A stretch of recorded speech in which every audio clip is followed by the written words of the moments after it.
Welcome to this lecture on Geometric Idea of Riemann Integration by Dr. Rajesh Singh.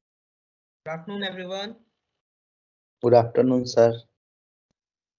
Good afternoon, sir. Good afternoon, friends. So today we are going to start with our syllabus and we are going to start with the Riemann integration. Okay. So let me just share the whiteboard with you all. The topic is easier, but notation is difficult. So you all have to remember the notations that we are going to use in this syllabus. Okay. So notation is very important in this. Let us just start. Sir hello Yes. Yes. Sir एक doubt थी sir एक question है हाँ बोलो. Sir अगर open interval 0,1 दिया हुआ है Okay. तो उसमें अगर 1 को सुपीरियर प्रूफ करना है हाँ. सर वो वाला बता दीजिए sir. So to show, you have to show that supremum of the interval 0, 1 is 1, right? Yes sir. Now by definition, yeah, S इसको इस तरह से लिख लो. Let S equal to open interval 0, 1, right? To show supremum of S is equal to 1, right?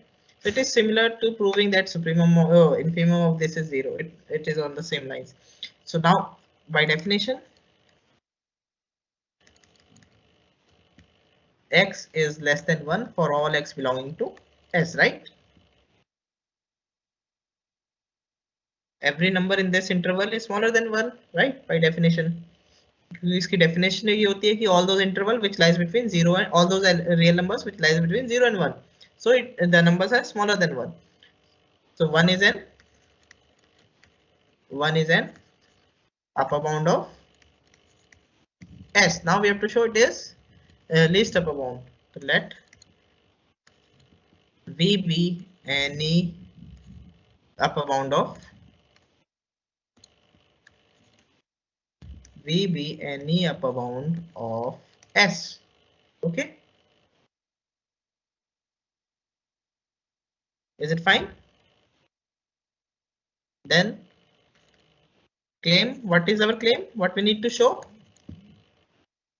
Yes. If we want to show one is supremum of 1 this less set. than equal to V. Yes, we need to show one is less than equal to V. So suppose on the contrary,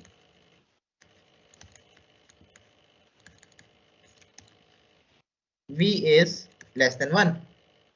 अब V और 1 के बीच में कोई ऐसा number बताओ जो V और 1 के बीच में लाई करता है. V plus 1 by 2. V plus? नहीं. This will not work. This might be greater than 1. This whole by 1. Whole by 2. Whole क्या चीज? mean. The V plus 1 divided by. Okay. Whole by 2. Yes. That you can have. V plus 1 by 2. So this will be greater than V and smaller than 1, right? So this number will work. Okay. So this is the number. So then you will say, and this belongs, because this is smaller than 1, so this will belong to your set S. Now we know that V is less than V plus 1 by 2, which is less than 1, right? Also, V plus 1 by 2 belongs to S. Why it belongs to S? Since 0 is less than V plus 1 by 2 is less than 1. So it belongs to the interval 0 to 1, right? But it contradiction to the assumption that V is an upper bound of S, क्योंकि हमने V को upper bound माना हुआ है. V is an upper bound of S, but we are able to find a number which is strictly greater than V and it is still in the set S, which is not possible because upper bound से तो सब कुछ छोटा होना चाहिए. So hence our assumption is wrong. Hence our assumption is wrong and v1 is less than equal to v. Is it fine? Sir yes Yes. Sir, पर हम लोग ने ऊपर जो v को लेस देन 1 माना भी तो था सर, तभी तो वो v प्लस 1/2 भी लेस देन 1 होगा। हाँ, तब v को लेस देन 1 माना, यही तो हमारी assumption थी जो गलत है, यही चीज तो गलत है। This is the assumption that is wrong, right? और इसलिए हम कह रहे हैं कि इसलिए हमारा 1 जो है छोटा होना चाहिए v से। हमने एज्यूम करा था कि v is less than 1 and we are able to show that, या इसको ये, अच्छा यहाँ पे तुमने इसको एजम्पशन मान रहे हो, ये कॉन्ट्रडिक्शन टू दी फैक्ट लिख दो, ठीक है? वो तो मतलब एक ये तो हमने यहाँ पे ले ही रखा है, लेट लिया है। सो दिस, ये वाला नहीं, ये जो है assumption which is wrong, this assumption is wrong, इसके वजह से ये प्रॉब्लम आ रही है, क्योंकि इसके वजह से ये आ रहा है और ये जो है एसेट के अंदर आ रहा है। So this assumption is wrong, ठीक है? या इस तरह से लिख सकते हो, our assumption that v is less than 1 is wrong and 1 is less than, अब ठीक है? Yes sir. और जैसे अभी यहाँ पे तो मीन का यूज कर लिया, बट अगर तुम्हें मीन की नॉलेज ना हो तो कभी भी क्या करते हैं ना, ऐसी चीज होती है जब भी, तो we take the number line, ठीक है? नंबर लाइन में क्या है, v अपना इधर है, 1 इधर है। अब इसके बीच में कोई नंबर ढूंढना है तो क्या होगा, नंबर इसके बीच में कुछ भी ढूंढना है। So this distance is, what is this distance, 1 minus v, right? This distance is 1 minus v. So if you will add v plus 1 minus v by 2 half distance, then you will reach here, right?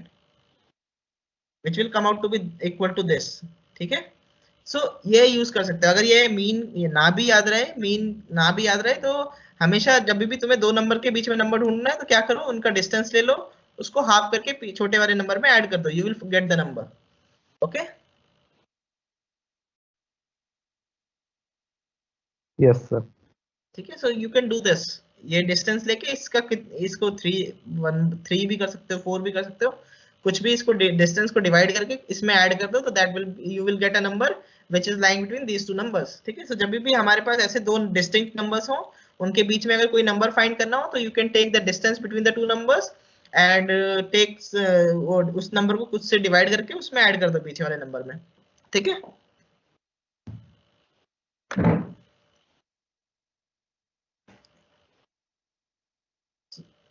जैसे यहाँ पे तो हमने mean का knowledge use कर लिया, we have used the knowledge of mean, कि mean of two number lies between the two numbers. But अगर मीन नहीं भी पता है ना तुम्हें, तो इस तरह से तुम उसको निकाल सकते हो, ठीक है? चलो let us start with Riemann integration.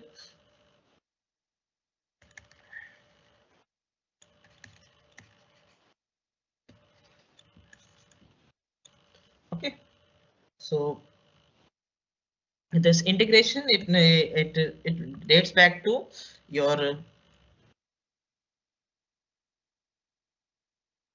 so it was first used in 1660s. Okay, so in 1660s it was used by, it was first used by Newton as a method to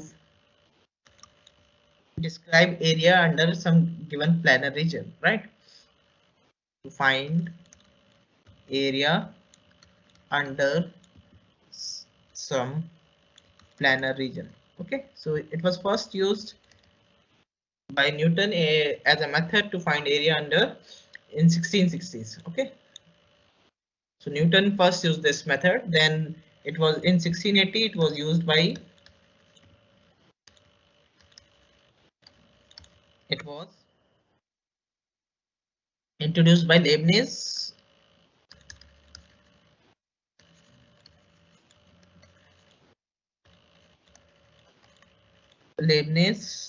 as a reversal process of differentiation. ठीक है? He described it as a reversal process of differentiation. Yes, we all know that integration can also be thought of as inverse of differentiation, right? So it was first introduced by Leibniz as a reversal process of differentiation in 1680s. Then almost 150 years later, in fact almost 170 years later, in 1850s,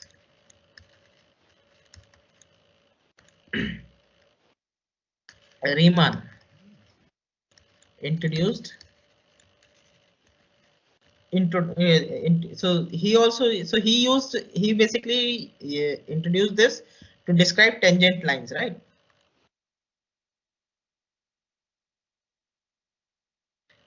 So Leibniz, he used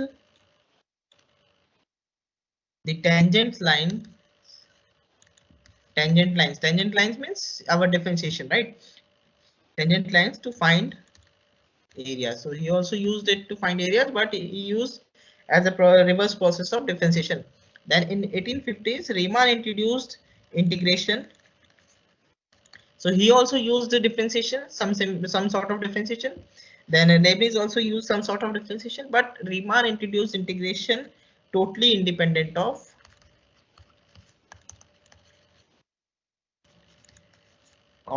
differentiation. We will see how he introduced this totally independent of differentiation. In fact, his definition could prove, in fact, with this definition, it was established that integrable functions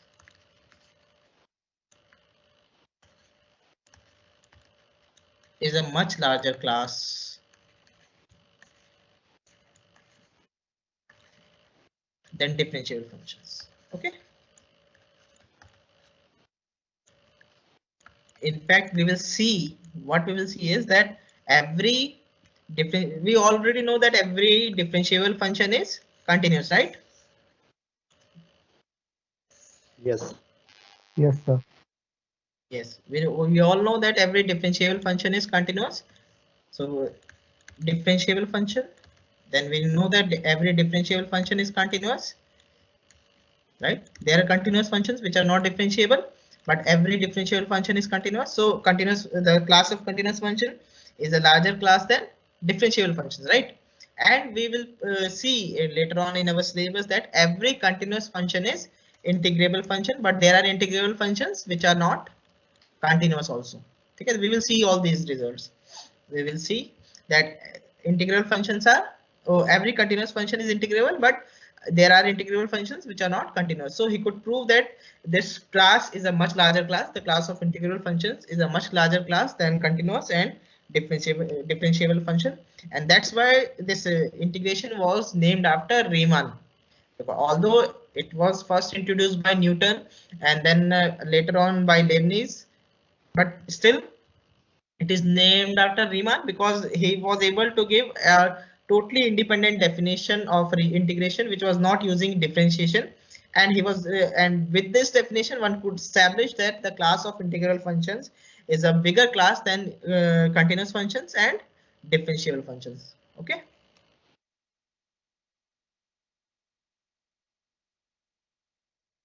So let me just give you a rough idea of how Riemann described this integration. So let us take some function. Okay, let us take some function. This is A, this is B. Okay, let us take some function.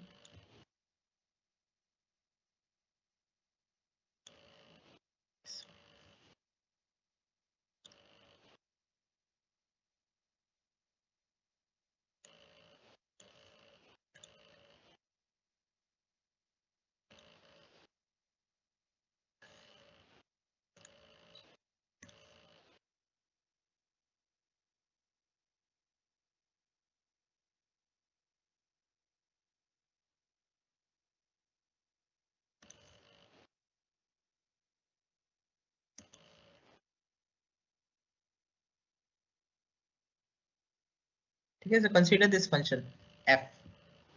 Okay, this is the function f, and it is defined between a and b, right? So f is a function from closed interval ab to r. So what Riemann did is he divided this interval AB into rectangles, because now we want to find area under this curve, right? Integration is area under the curve, right? So we want to find this area under this curve. So how we can do that?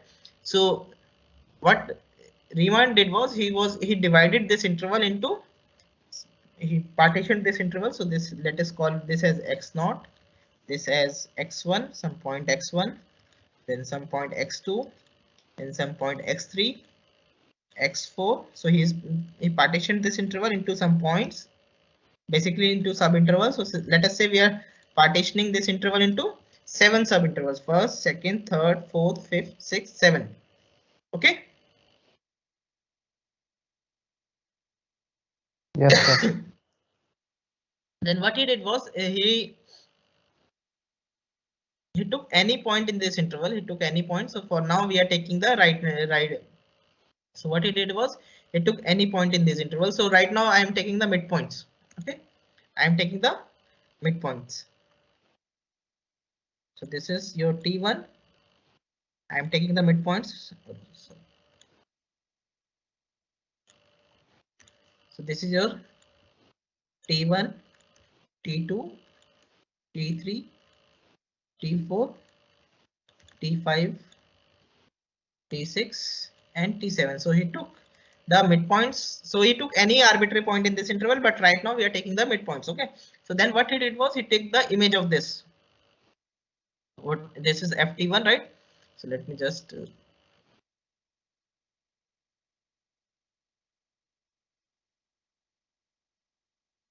this is ft1, ft2, ft3, ft4, ft5, ft6, ft7. Fine.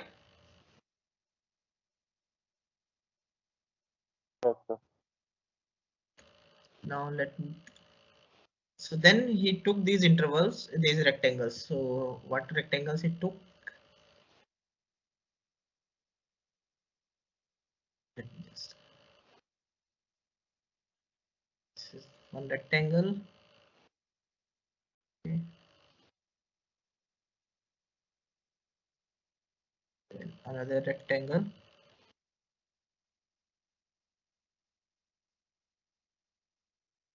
I have to take some different colors so that it is clear. These rectangles are clear. So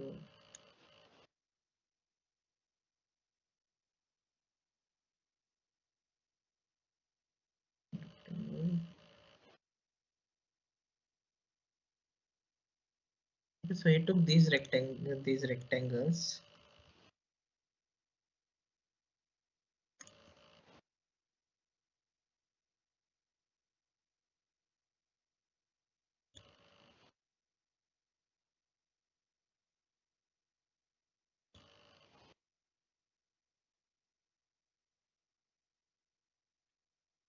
So he took these rectangles. Take.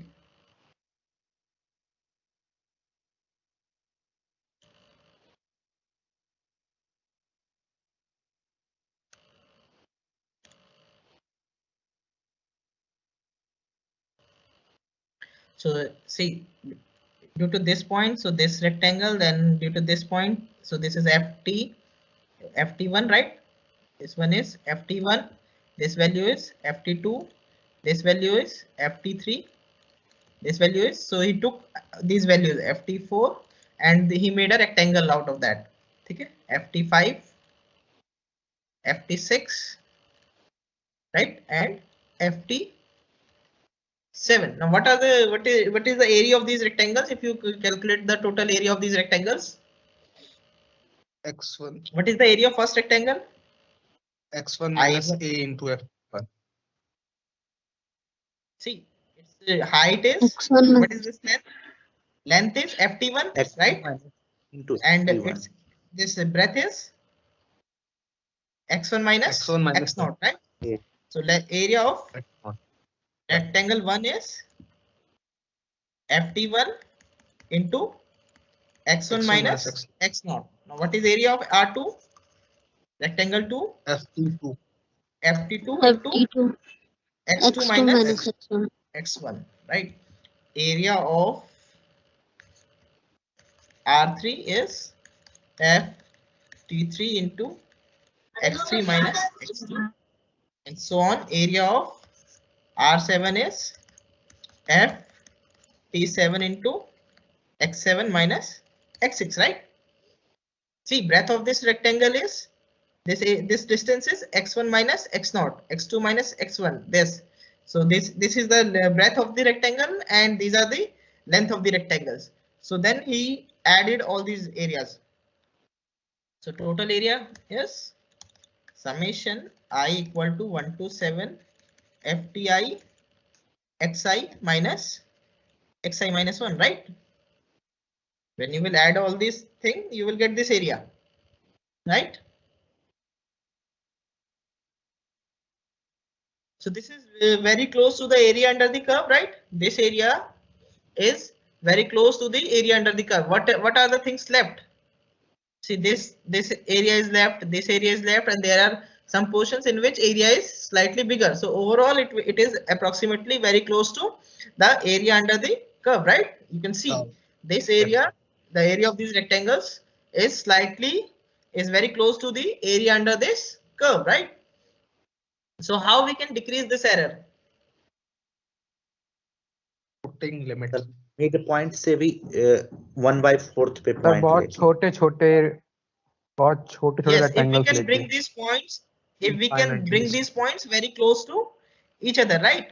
Means basically if we can partition this interval into more sub intervals, right? Instead of using 7 intervals, if we can use 100 or 200 sub intervals, then it will decrease our error in calculating the area under the curve, right? Yes, sir. Okay. So this is the basic idea what he did. So he took the limit approach. So then he found, so what he did that instead of partitioning into 7 intervals, what he did was he partitioned your interval AB. So what you do is you partition your interval AB into n sub intervals. Okay, union I equal to 1 to n interval xi minus 1 to xi, where x0 is A and B is your xn. So but what you are basically doing is you're partitioning your interval AB. Okay, you're partitioning your interval AB. So A is x0, then x1, then x2, then here is xn minus 1 and xn. So you're partitioning your interval into n sub intervals. Okay, n sub intervals, and then you take the limit. Now you can take limit. So jab limit le loge, this x1 will become very close to, and so now you can, so this will become, so now total area of rectangle will become, rectangles will become summation I equal to 1 to n fti xi minus 1, right?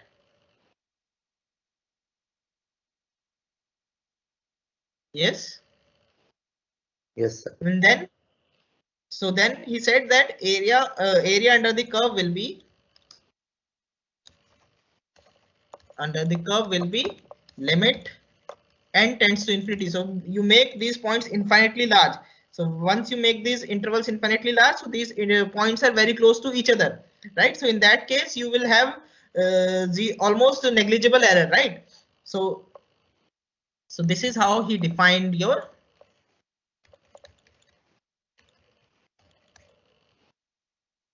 this is the area under the curve. So this is what he defined, area under the. So this is your formula. So this is the formula given by Riemann. Okay. So basically he divided the area under the curve into rectangles, and then he found the area of rectangle. So this represents area of the rectangle, ith rectangle, right? This represents the area of the ith rectangle. You sum them all and then you take the limit. So this is the basic idea behind this is the definition of Riemann integration. right? Definition of integration given by Riemann. Okay, is it clear? So why I was saying that you can take any point Ti. See, here we took Ti to be the midpoint, but you can take any point Ti in this interval, because you are taking xi very close to a. When you are taking the limit n tends to infinity, so that means your xi is very close to xi minus 1, right? This distance xi, almost it is approaching to 0, right? Xi minus 1, this is approaching to 0 when you take n approaches to infinity. So there is you can take any point. Midpoint की तो बात ही नहीं है, क्योंकि it is very close to each other, so midpoint का उतना ज्यादा कुछ difference होगा ही नहीं, right? So midpoint will be, because these 2 points will almost be coming closer to each other, right? So इसलिए you can take any point. So that's what Riemann said, we can take any point in the interval, and then we can form these rectangles, and we can sum the areas of the rectangles, and we can take the limit. Okay, is it clear? Yes, sir. Yes, sir. You have done in your 12th also the similar thing. What was that? If you remember, you have done a similar thing. Integration as sums. You have done this. Yeah. Remember? And what was the formula for that? Integral of ABF is limit h tends to 0 summation, yeah, n tends to infinity कर दो, summation I equal to 1 to n. Then you used to take any point f of Ti into h. Remember where h was b minus a by n. You are dividing your intervals into n sub intervals, where the length of each of the sub intervals was b minus a by n, right? Remember? Yes, sir. You used to use this formula. So this is nothing but what you are doing here is you are partitioning your interval. You are partitioning your interval a plus. So यहाँ पे ti की जगह you used to take a plus h or a. This is a plus 2h, and at the end you will get b, which is equal to a plus n minus 1 h, and h was b minus a by h. So basically you are partitioning your subinterval, your interval into n subintervals, and then you are taking, this is nothing but area of the rectangle. So this was the same idea that you used there while finding the definite integrals, right? याद आया सबको? Yes, formula sir. use करते थे. Okay, so this is nothing but it is the same, this formula only. Okay, this is the same formula. So it was given by Riemann. So you can find. Okay, but now we are not going to directly start with the definition of Riemann. Instead of, we are going to start with the definition given by Darboux. Okay. So later on, Darboux, what he did was, instead of taking this any point, instead of taking any point in this interval, what he said was, what we can do is we can take supremum and we can take infimum. Okay, Darboux definition. I'm just giving you the outlines. We will do the proper definitions and all those notations maybe tomorrow. If time permits, then we can start it today, but I don't think we will be able to start it today. So then later on, what Darboux did is, Darboux introduced another method which is similar to Riemann's method. Okay, he in fact motivated, you can say he was motivated from the. So let us take this function.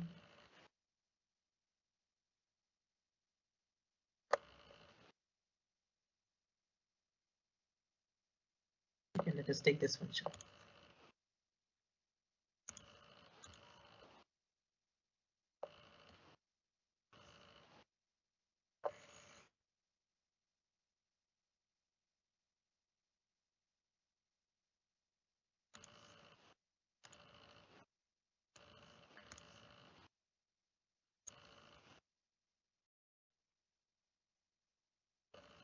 So this is your point B, this is your point A.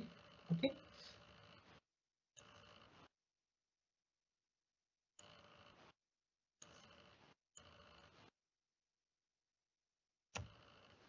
okay, so this is the function. Let us make it in two parts.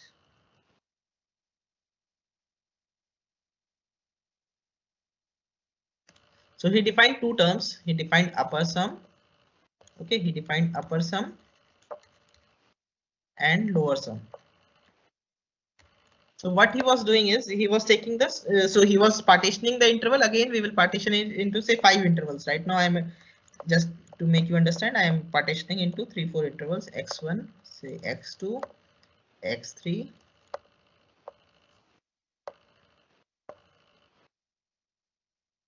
X4 and X5. ठीक है, इसको अभी नहीं करते. Let us just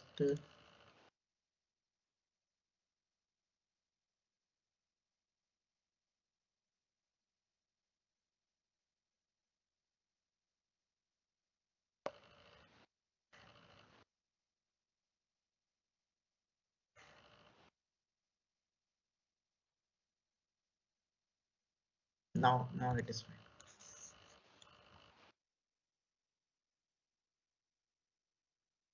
Okay, so what Darbox did was, instead of taking arbitrary point in the interval, what he did was he took supremum and infimum. So while taking upper sum, he took the supremum. Now what is the, where will be the supremum of this interval?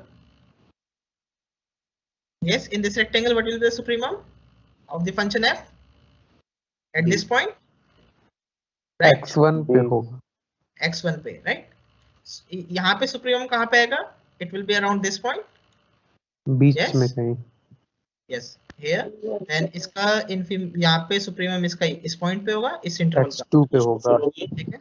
And इसका supremum it will be here, and इसका supremum it will be here. Okay, so he took the supremum of these intervals and then he joined them. So rectangle इसने supremum के हिसाब से बनाया. ठीक है? So what he did was he formed the rectangle using supremum values. Okay. He formed the rectangles using supremum values.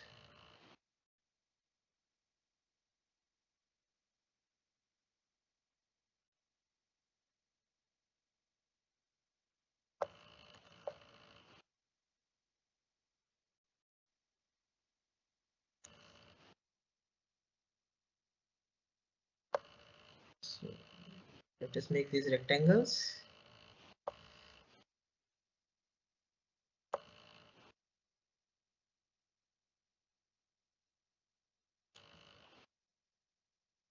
So he formed these rectangles. So instead of taking the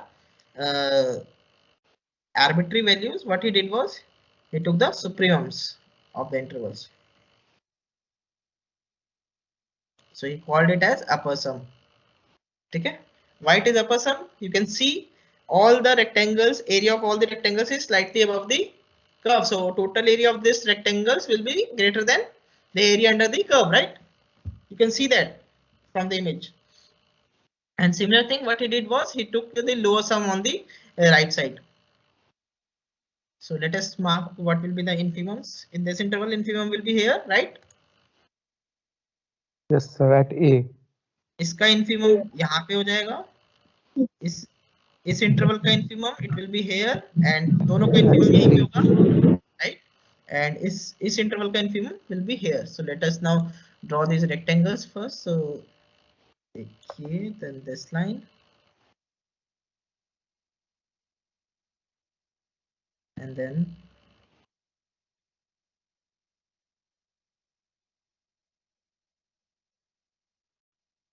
this.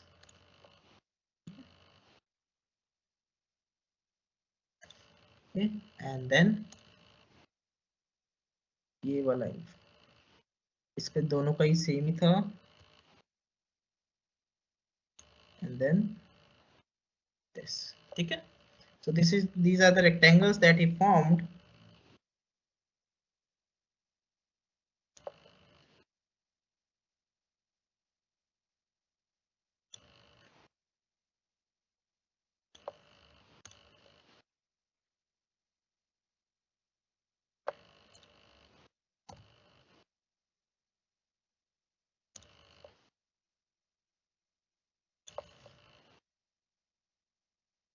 Okay, so these are the rectangles that we form.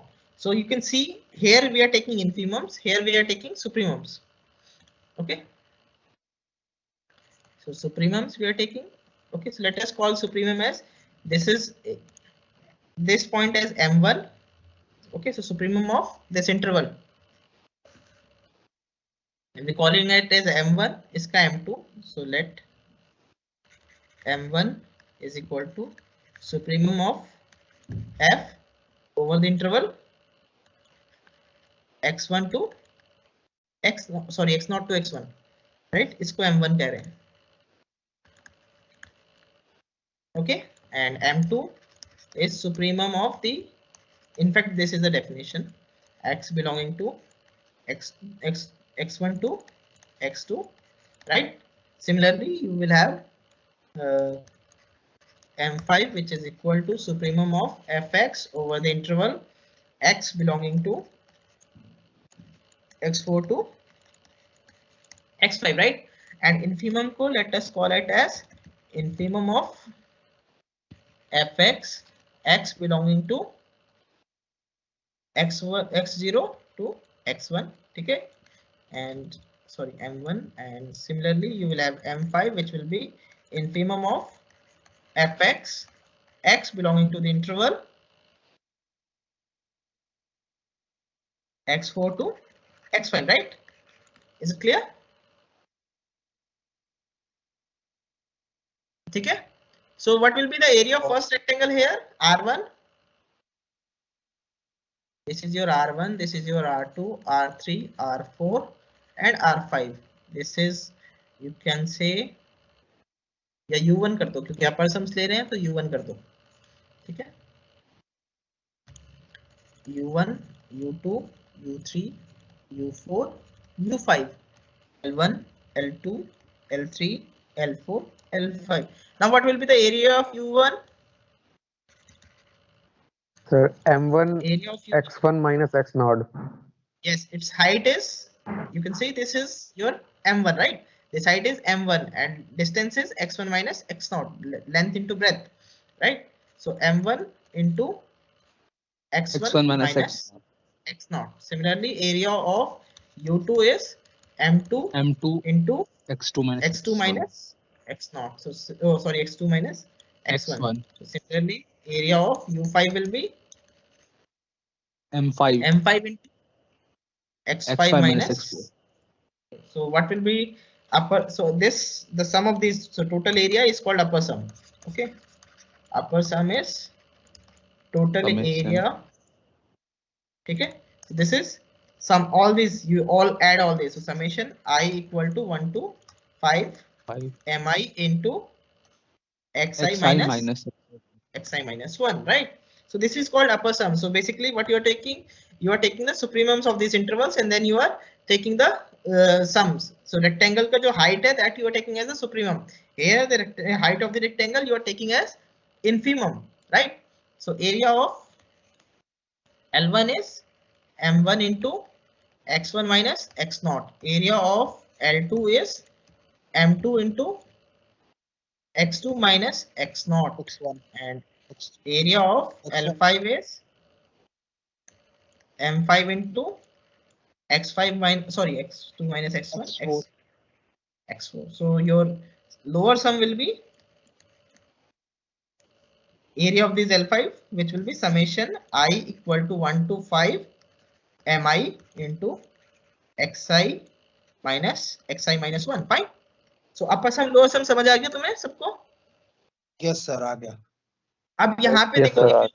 if you look at the two diagrams, what you get is lower sum will always be less than equal to area under the curve, actual area, right? And this will be less than equal to upper sum, the way we have chosen it, right? Lower sum is always less than equal to area under the curve, and this is less than equal to upper sum. But there are errors in both the estimations, right? This is one estimation, this is another estimation, and you can see there are errors in both the estimation. Now, how we can reduce this error? Sir, infinitely small intervals लेके. Yes, infinitely small intervals लेंगे तो क्या होगा? lower sum will approach to this and upper sum will decrease and will become this, right?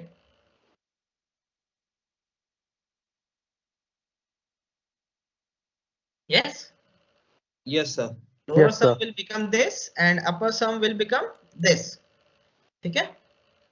So what basically he defined is what he said is कि अगर हम upper sum or lower sum they becomes, so what he did was he took the limit of, he called upper integral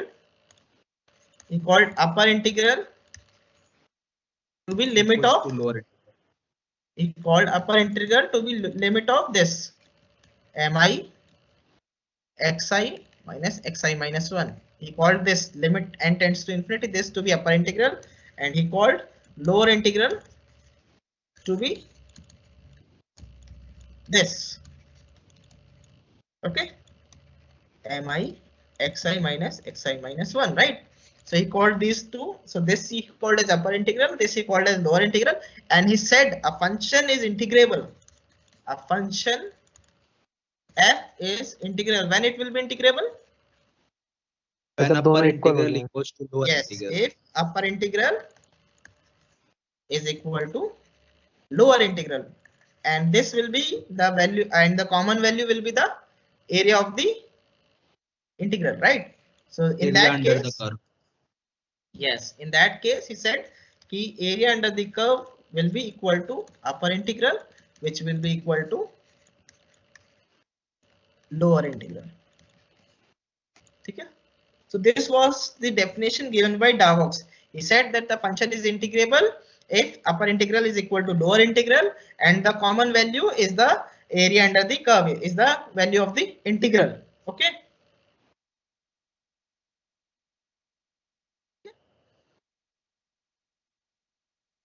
Yes, sir. This was the definition given by Darboux.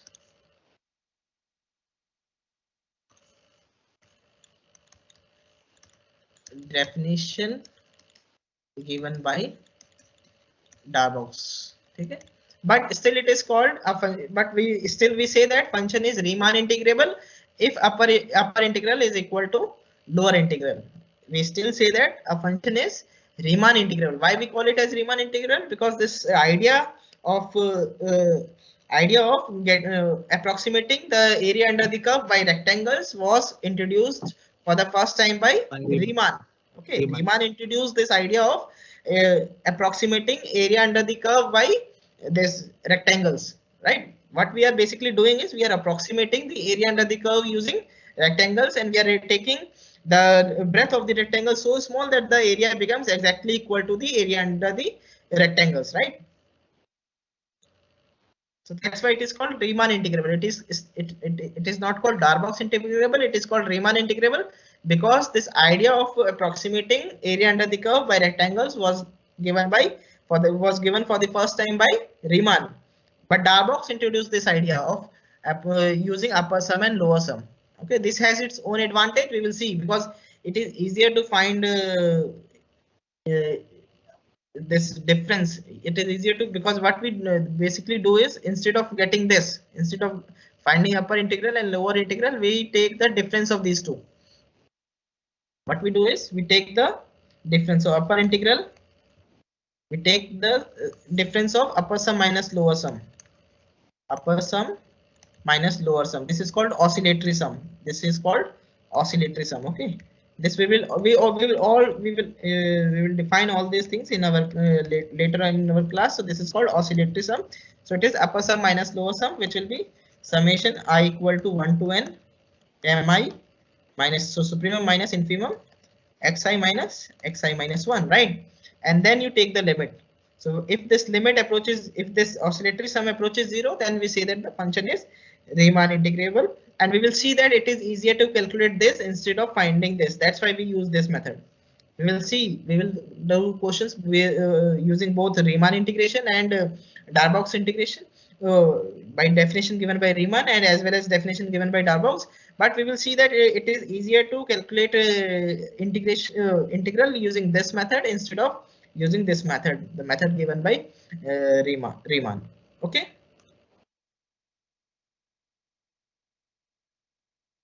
So this is the oscillatory sum. So function is integrable.